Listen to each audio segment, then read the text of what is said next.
కుసుమహర కుసుమహర భగవత్ ప్రాప్తికి అవరోధాలు. సమర్పణ డాక్టర్ తుమ్మలపల్లి హరనాథ్ గారండి. మనిషి యథార్థంగా శాశ్వత స్వతంత్రుడైనప్పటికీ, దివ్యాత్మ అయినప్పటికీ తన నిజ స్వభావాన్ని మర్చిపోయాడు. తానొక భౌతిక శరీరము, ఇంద్రియాలు, మనస్సు అనే అనుకుంటున్నాడు. ఇది మాయ యొక్క అమోఘమైన కళా విశేషం.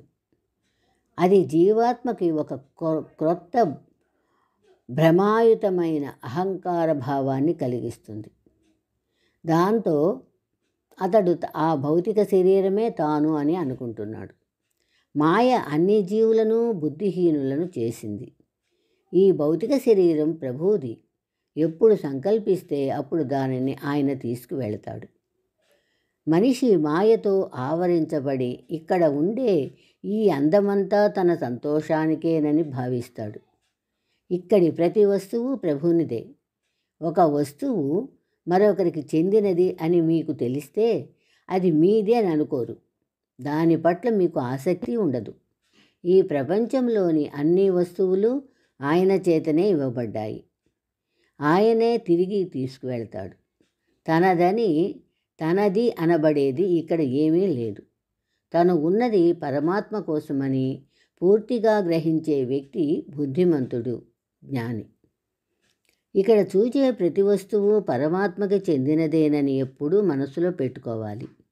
ఆయన సంతోషం కోసం, ఆయన ఆనందం కోసం జీవించటం, ఆయన చేతిలో ఆయన ఇచ్ఛానువర్తిగా ఉపకరించే ఉపకరణంగా మారడం, ఆయన ఆలోచనలకి ఆకాంక్షలకి అనుగుణంగా మనం జీవించటానికి ప్రయత్నించాలి.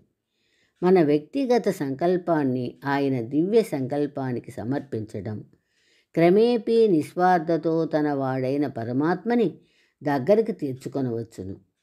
ఆయనను పొందటం అంటే ఈ సర్వ ప్రపంచాన్ని పొందటం అన్నమాట.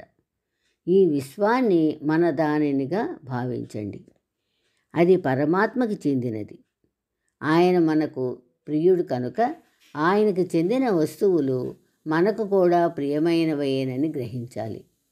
మనకి ఏమాత్రము ఆధిపత్యం లేని ఈ భౌతిక శరీరాన్ని సరిదిద్దుకోవడానికి కాలం ఎందుకు వృధా చేస్తారు? ఈ శరీరం ప్రకృతిది. దాని క్షేమాన్ని అది చూస్తుంది. ఆమెతో యుద్ధం ప్రకటించకుండా ప్రతి క్షణము తింటూ, నిద్రిస్తూ, మాట్లాడుతూ, ప్రభువుని గురించి ఆలోచిస్తూ మనం కాలం గడపాలి. ఆయనను పొందాలని నిశ్చయించుకొని అందుకు కృషి చేయాలి. ఆయన నామం గానం చేయాలి. ఆయనను పొందే తీరం స్పష్టంగా కనిపించగలదు. కేవలం మానవులు మాత్రమే తమ జీవన మార్గాన్ని ఎన్నుకునే శక్తి ఉన్నవారు. మనం మన శరీరంలో బంధింపబడి దాని ఆకర్షణలో పడి ఉన్నంత వరకు అహంకార భావం ఉంటుంది. కానీ పరమాత్మునితో కలిసినప్పుడు అహం నశించిపోతుంది. ప్రభువు మనల్ని నిస్వార్థంగా ఉండమన్నాడు. నిస్వార్థం అంటే కామ, క్రోధ, లోభ, మోహ, మద మాత్సర్యాలు, భ్రమ మొదలైన వాటిని త్యజించటం.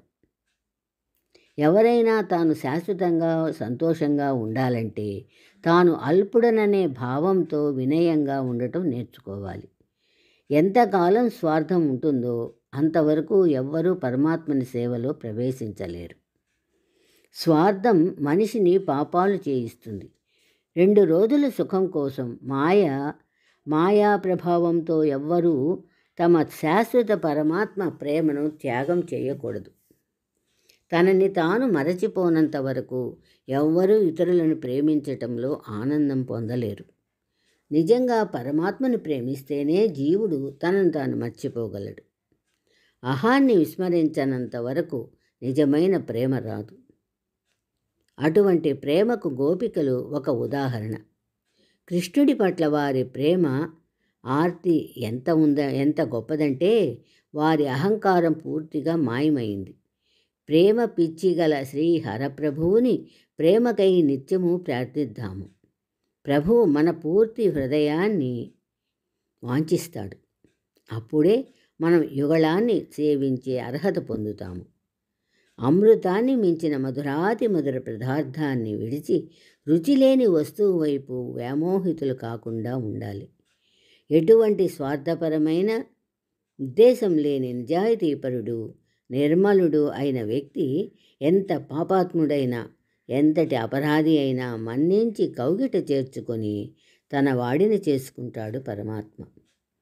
మనం ఎవరి చేతనైనా అవమానింపబడ్డా, భయపెట్టబడ్డా లేదా గాయపరచబడ్డా ఆ బాధని మర్చిపోగలగాలి.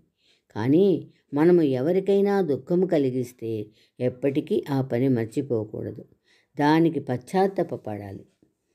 ఆధ్యాత్మిక జీవిత గమ్యం నమ్రతగా ఉండటమే.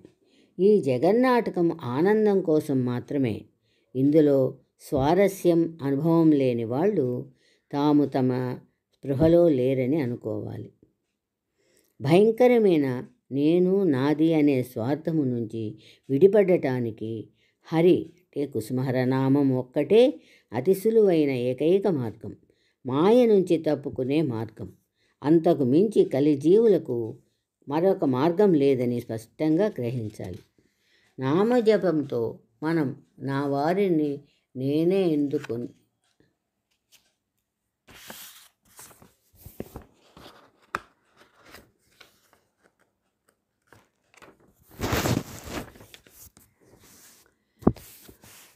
కుసుమహర మన్నించాలి.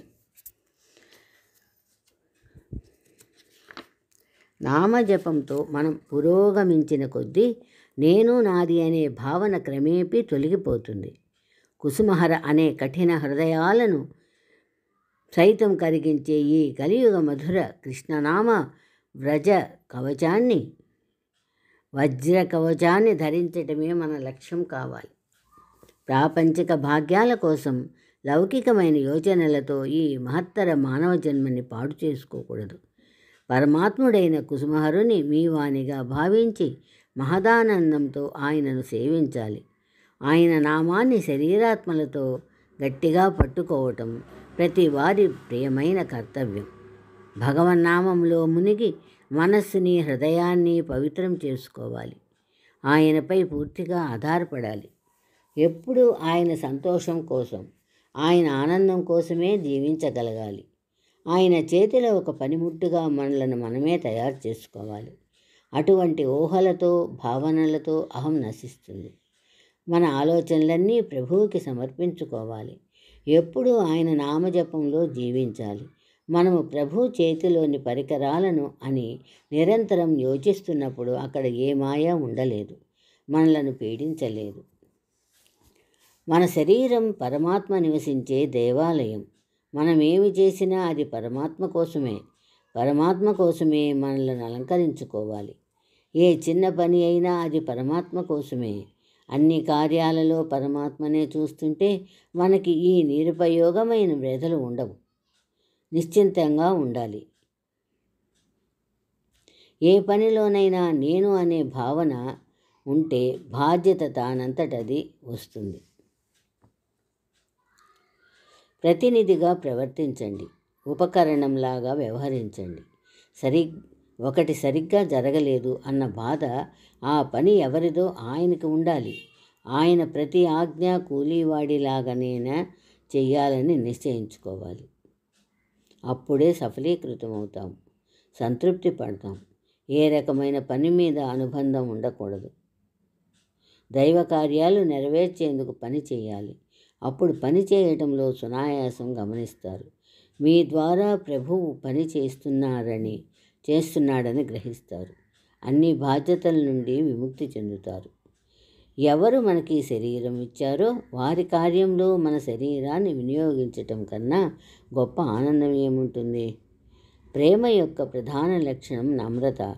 తమ తప్పులను తాము గ్రహించటం, సొంత సుఖాన్ని త్యజించి ఆనందంగా పరమాత్మ సేవలో ఉండటం నేర్చుకోవాలి. యథార్థమని భావించి ఇబ్బందులు పడుతూ ఈ నశ్వర ప్రపంచాన్ని పట్టుకొని వెళ్లాడేవారు అనంతమైన కష్టాల్ని, దుఃఖాల్ని అనుభవించి తీరాల్సిందే. పరమాత్మ కోసం ఇంకా ఇంకా తపిస్తూ పోవాలి. కాబట్టి మనం ఏమి చేయాలనుకున్నా, ఏమి పొందాలనుకున్నా అదంతా మన ఆలోచనలో, క్రియల్లోనే ఉంటుంది. నిర్మలమైన ఆలోచనలతో కర్తవ్యాలను చేసుకుంటూ పరమాత్మ శ్రీ కుసుమహరనాథుని సేవలో తరిద్దాం. జై కుసుమహర.